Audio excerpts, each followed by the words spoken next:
वैभव है, संपदा है, सत्ता है, दौलत है, जमीन है, जायदाद है, बच्चे हैं, तो फिर मरने का क्यों सोचते?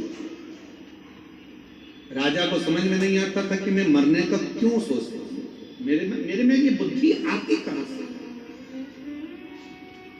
राजा एक दिन अपने गुरुजी के पास गया, गुरुदेव से जाकर कहा, गुरुजी एक बात समझ में नहीं आती, मेरे मन में ये भाव नहीं समझ में आ रहा कि आखिर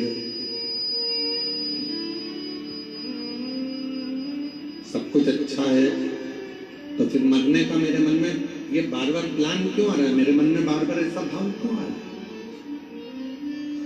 गुरुजी ने कहा कि तुम्हारे घर में भोजन कौन बनाता है? रानी बनाती है कि नहीं बनाती? नहीं बनाती। कौन बनाता है? तो कि एक पता करो उस सेविका को कोई तकलीफ तो नहीं है। मालूम करा तो वो सेविका सबसे एक ही बात कहती थी, मैं तो इतनी दुखी रहती हूँ, मैं तो मर जाऊं तो अच्छा।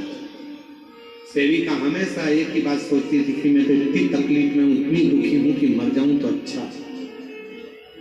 भोजन बनाती रहती, आंख से आंसू बहाती रहती और मना नहीं है।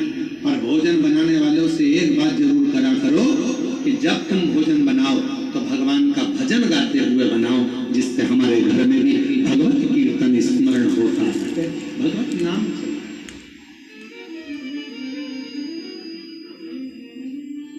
अब वो अपने टुकड़े रो रो कर, टुकड़े बोल बोल कर भोजन बनाए। अब मालूम पड़े अंदर इतना गुस्सा आ रहा, इतना गुस्सा आ रहा, और वो पूरा गुस्सा आटे उसनने में और आटा उसन रही है, रोटी का आटा मल रही, और अंदर से गुस्से में लाल रोटी चली जा रही, और आटे पे सारा गुस्सा निकाल दिया, और वही आटे की रोटी बनी। जिसने खाई, घर में लड़ाई, ये भी लड़ रहा है, वो भी लड़ रहा है, भाई लड़ रहा है, बहन भाई लड़ रहा है, सास चिल्ला रही, बहू चिल्ला रही। क्यों? क्योंकि वो आटे में तुम्हारा क्रोध चले गया।